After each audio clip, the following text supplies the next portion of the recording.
Suspense.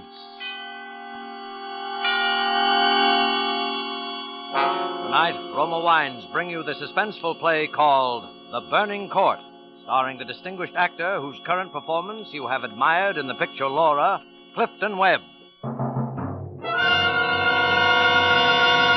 Suspense is presented for your enjoyment by Roma Wines. That's R-O-M-A, Roma Wines. Those excellent California wines that can add so much pleasantness to the way you live, to your happiness in entertaining guests, to your enjoyment of everyday meals. Yes, right now a glassful would be very pleasant, as Roma Wines bring you a remarkable tale of suspense. And with the strange events detailed in John Dixon Carr's novel, The Burning Court, and with the performance of Mr. Clifton Webb as its urbane narrator, Godin Cross, Roma Wines hope indeed to keep you in suspense.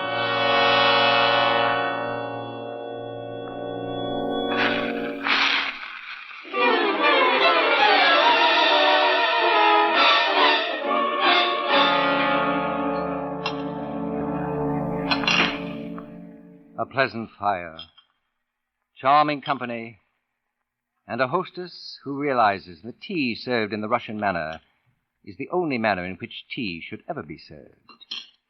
Yes, a heartwarming evening, Mr. Covington, in an extremely gracious setting. How fortunate that your uncle had the wealth to satisfy such an exquisite taste. And what a pity I have so little time to tell you which one here murdered him just last week.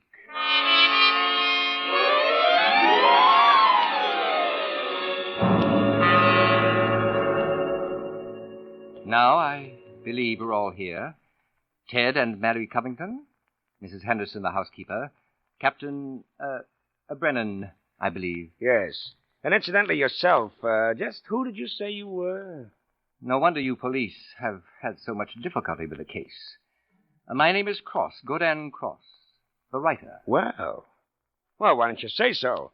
That book, A History of European Murder, that's yours, isn't it? Extraordinary. A policeman who reads.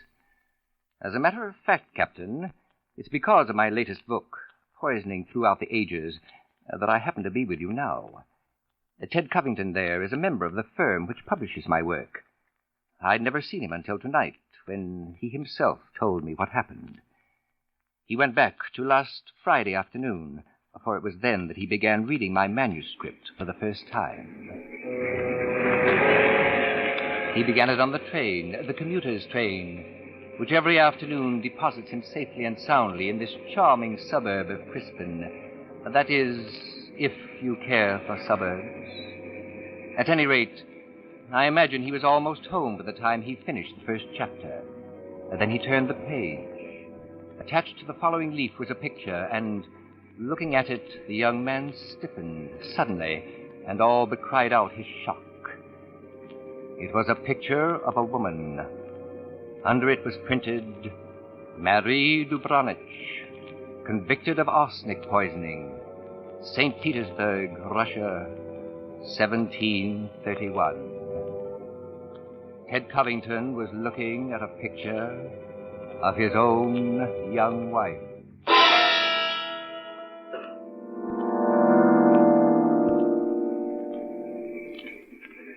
His 25-year-old wife in an early 18th century costume. The face, the features were identical. Even the name. Dubronich is his wife, or was his wife's maiden name. No, it was ridiculous.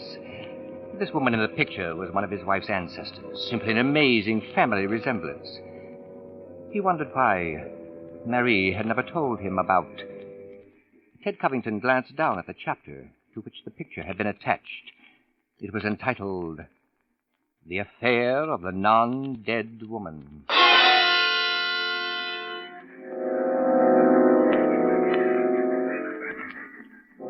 But then the train was approaching the station, and he rose and walked out to the platform. Standing there for a moment, his eyes ran down the page. Marie Dubronich, it appeared, was quite a continental charmer in her day. With the beneficent assistance of arsenic, she had disposed of half a dozen husbands before she'd been caught. But caught she was. she was sentenced to death, the chapter concluded, and then beheaded and burned.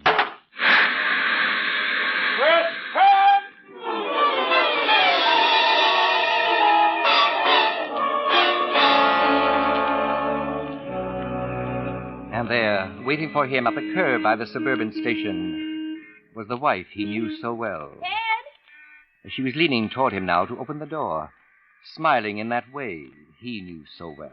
Ted! What on earth are you staring at? There's soft fire in your eyes. Oh, it's the street light, I guess. Oh, darling, you're silly and overworked. Come on, get in the car.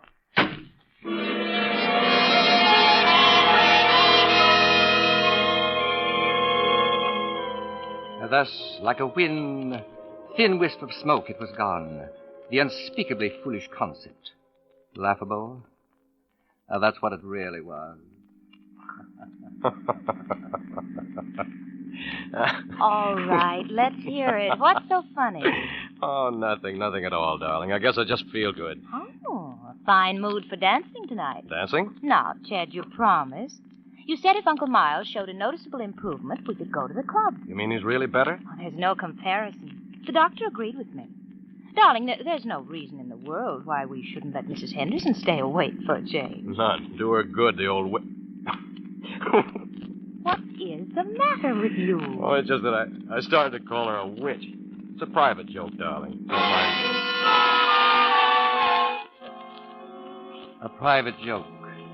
And by the time they were home, it was even less than that. Ted was sitting in the living room when Marie entered and moved toward the fireplace. He studied her as she struck the match on a hearthstone, touched it through the little rolls of newspaper, stood back to watch the licking flames catch the charcoal, then the logs. As the light rose, illuminating her face and the lips barely parted in that ineffably curious smile, he was reminded again of her fragile loveliness and his absurd reaction to the manuscript. He glanced around. There it was on the table, where he placed it when he'd come in. Deliberately, he turned from it, and then back again. The manuscript had been moved, only an inch or so, but moved. Keeping his back to his wife, he thumbed through that early chapter and discovered, just as he was afraid he would, that the picture itself was gone. For a long moment, he thought of what to do. Then, slowly, he turned around. This book of crosses I brought home. Yes, dear. There was a story of a poisoner in it. It's funny, her name happens to be the same as yours. Your maiden name, that is. Look, darling, was she a relative of yours? Why, Ted, you're serious. Well, in a way, yes. I don't mean it's really important. It's just that, well, when you run across a person who was a top-flight poisoner a couple of 100 years ago, and who's a dead ringer for your own wife, you want to hear about it, that's all. Ted, what on earth are you talking about? Darling, be honest with me. Didn't you look at this manuscript when I was out of the room? No. You didn't take out a picture of a poisoner named Marie de Brunich? I most certainly did not. Somebody took that picture out of the manuscript. Oh, but who could it be? Mrs. Henderson has been in the back ever since we came in. And Uncle Miles, well, he's in bed in his room. I'm sorry, darling. It'll turn up. Forget it. Maybe I am overworked. I guess a little dancing is just the thing I need tonight. When they returned home, it had happened. Mrs. Henderson met them at the door. Ted's uncle had taken a sudden turn for the worse. Hurry as fast as you can. We'll be right there.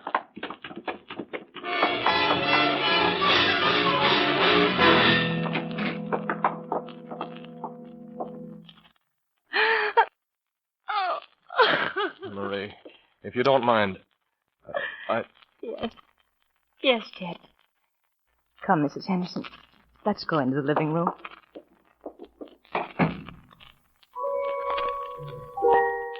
He had wanted to be alone in the room.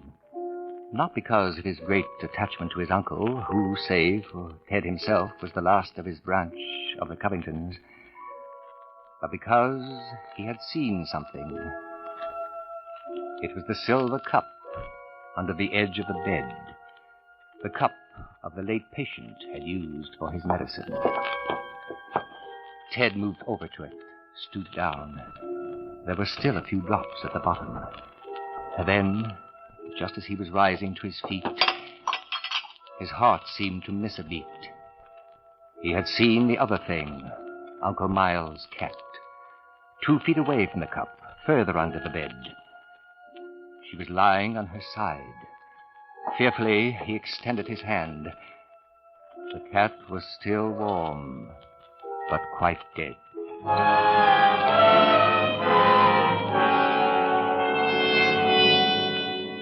No one must know, not yet. There would be a funeral, a normal, official interment in the family crypt on the grounds. Meanwhile, the cat must be buried, disposed of, and the contents of the cup. The next day, at the chemist's, he was told it contained arsenic.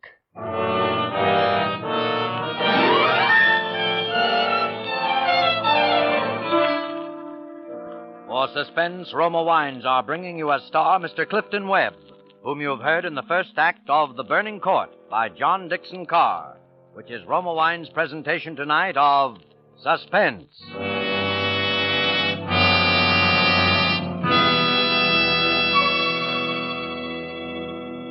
Between the acts of Suspense, this is Truman Bradley for Roma Wines. We now quote a brief word from the renowned hostess, Elsa Maxwell. I've found that one of the smartest ways to entertain during warm weather is to serve tall, iced, thirst-quenching Roma refreshers, made with distinguished Roma California wines. And it's so easy to enjoy frosty, satisfying Roma wine and soda. Simply half-fill tall glasses with Roma Burgundy or Sauterne. Add ice cubes and sparkling water, and sugar if you wish. For a decorative touch, garnish with cherries and slices of fruit. And be sure to use Roma, for Roma wine is always uniformly good, the happy result of selected grapes, carefully picked at the very peak of character in California's choicest vineyards, gently pressed, then guided unhurriedly to perfection by the ancient skill of Roma's famed wineries. Yet, good as it is, Roma wine costs only pennies a glass. Remember, because of uniformly fine quality at reasonable cost, more Americans enjoy Roma than any other wine. R-O-M-A, Roma Wines. And now Roma Wines bring back to our Hollywood soundstage Clifton Webb as Godin Cross, writer and authority on Murder Through the Ages in The Burning Court, a play well calculated to keep you in suspense. Now, let me understand one thing, Mr. Cross. You're simply relating what Mr. Covington here told you? Yes. Less than 15 minutes ago, Captain. Then why not have Mr. Covington tell it himself? Primarily because I can tell it more beautifully. Mrs. Covington. More tea. I'll get it for him, madam. You're very kind, Mrs. Henderson, but I'd rather you didn't miss even one facet of the story. Oh, well, I'm not leaving, sir. The samovar's right over here. Excellent. I think that you should know that earlier tonight, just 3 days after his uncle's burial, Ted Covington sat alone in this room, contemplating some astonishing plan. This very night, long after Marie would retire, he himself would open the vault and exhume his uncle's body. A chemist had been engaged for a private autopsy. He was to look for traces of poison, yet Ted Covington wasn't so sure he could go through with such a plan. The door opened, and Marie came into the room, walking now quite softly across to the great fireplace. He studied her closely as she struck the match, then touched it to the crumpled scraps of paper. Oh, I thought you might be a little chilled. Chill. If only she knew the chill that was wrapped around his heart. If only she... He stopped short in his thoughts. For now the glow had risen against that somewhat childlike face. And suddenly he saw for the first time the faint wrinkles of age at her eyes. And now the light was higher. And there it was. The thin light crease, like an almost invisible star that encircled about her neck. Marie Dubronich, beheaded and burned in 1731. Yes, he was sure of it now. He had to go through with his plan.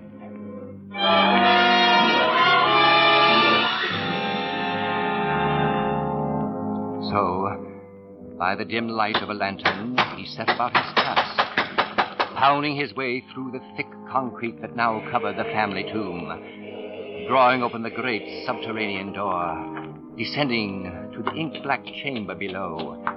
He found the coffin, wrested it from its crypt, and placed it upon the floor. He unclamped the lid, opened it, and then... The word of shock leapt from his throat. Empty. Empty!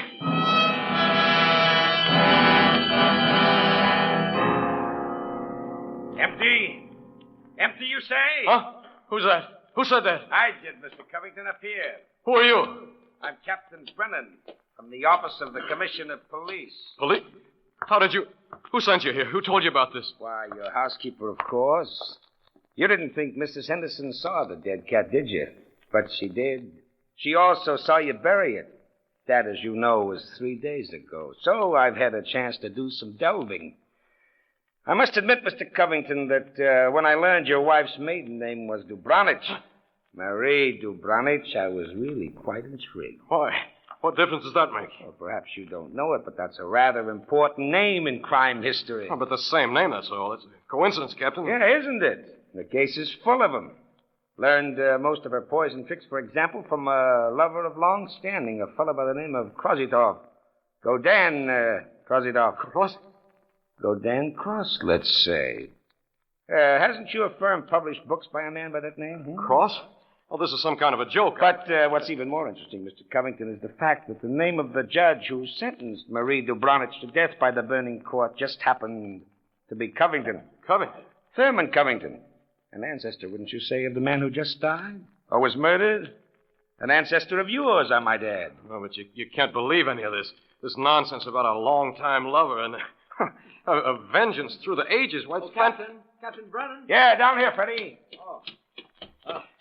No luck, sir. No answer at all. The place seems to be vacant. The Covington house? What? Yes, sir. Couldn't wake a soul. Get out of my way. Hey, Covington, come back here. Something's happened to my wife. You want me to stop him, Captain? Let him go. We'll follow him.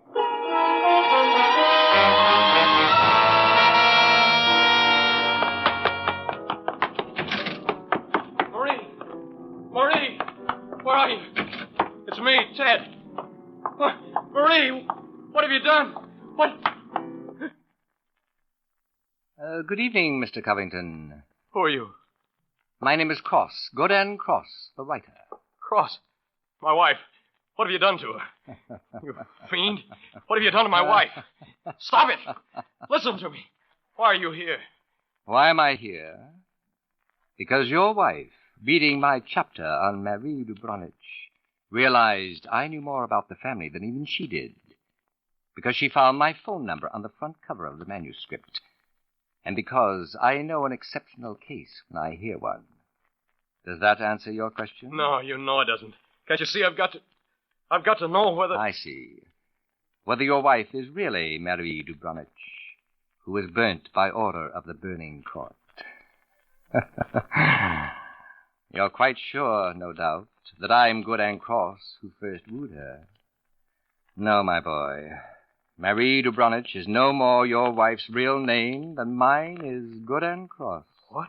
Your esteemed wife, Mr. Covington, was adopted by people named Dubronich, remote members of the real family of poisoners. I can't believe it. Why didn't you tell me? Because until I told her half an hour ago, she didn't know it herself. I'd learned it through my research. Oh, that's too wonderful.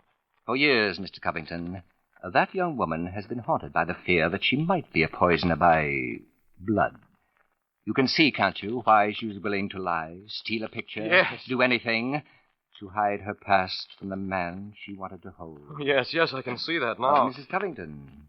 You mean she's... Yes, Mr. Cross. Oh, Marie, darling, you're all right. That will be our old friends, the police. Will you take them into the front room, Mrs. Covington? Meanwhile, you, my friend, will tell me everything that's happened up to now. Having just delivered your wife from the burning court, I'll see if I can't save her from the electric chair.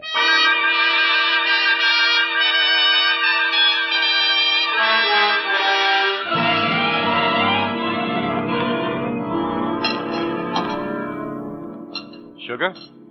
Just pass it, please, Mr. Covington. There. Thank you. Ah, yes. Truly excellent tea. Don't you agree, Mrs. Henderson? What? Oh, yes, it's very nice. Yes. Well, that, Captain Brennan, completes Ted Covington's personal account of the events leading up to the present. Let us now consider that supernatural hocus-pocus of the body that walked out of the sealed-in tomb. That body, let's agree, that never was in that tomb. Never in that tomb? No, Mr. Covington. It was disposed of long before. But who could have done it? Who could have kept that body out of the tomb? Who? Mr. Covington? Why, you, sir. What are you saying? What are you driving at? I don't understand what you... It's very simple. You had to get rid of the body, Mr. Covington. You knew that eventually there was going to be an investigation. This is a joke, isn't it? A rather bad joke on your wife.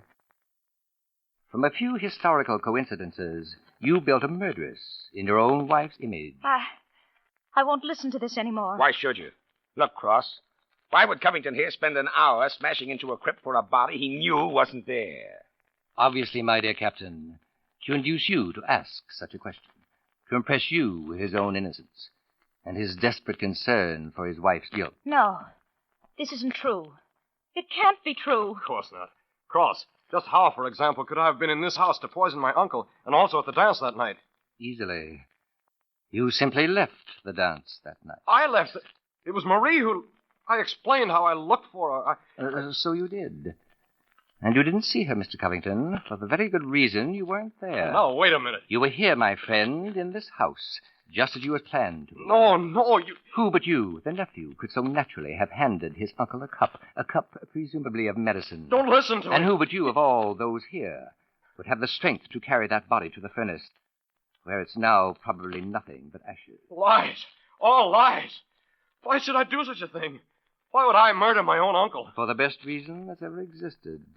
A fortune. No, stop. You were the only heir. You'd get the estate, the money, the independence. Oh, please, Marie.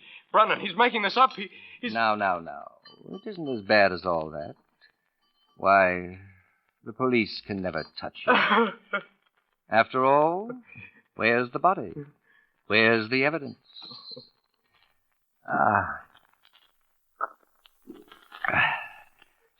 A truly delightful beverage. Yes, Mr. Covington. I'm sure you'll be quite comfortable in an asylum for the insane. And that is... Mr.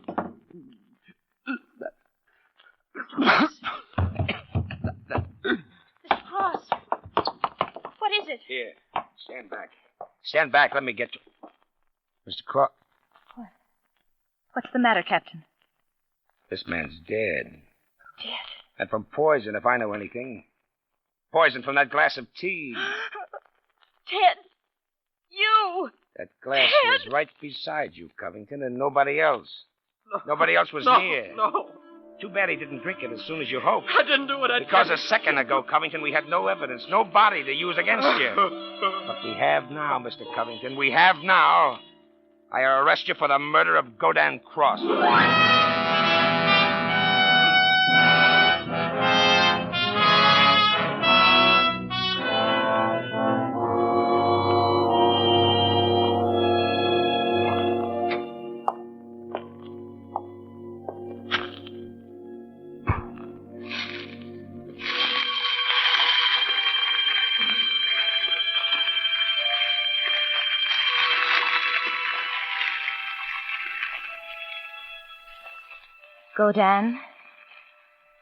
Godin. You're much too far away, my love. Godin. Much too far from the flame. So you've come back, dear Godin. Back within the hour. Back for you, Marie. For with all the Covingtons disposed of now, with the old score settled at last. I know. There's no need to tarry longer. You were brilliant as ever, Godin. Superb in building the case against him. Magnificent in the suicide.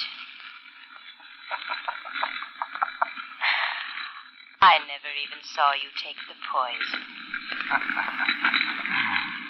And I thought I'd taught you all the tricks. Closer now. Much closer. Yes. Closer to the flame, Mary. Yes. Yes, Godin. Closer to me, my love.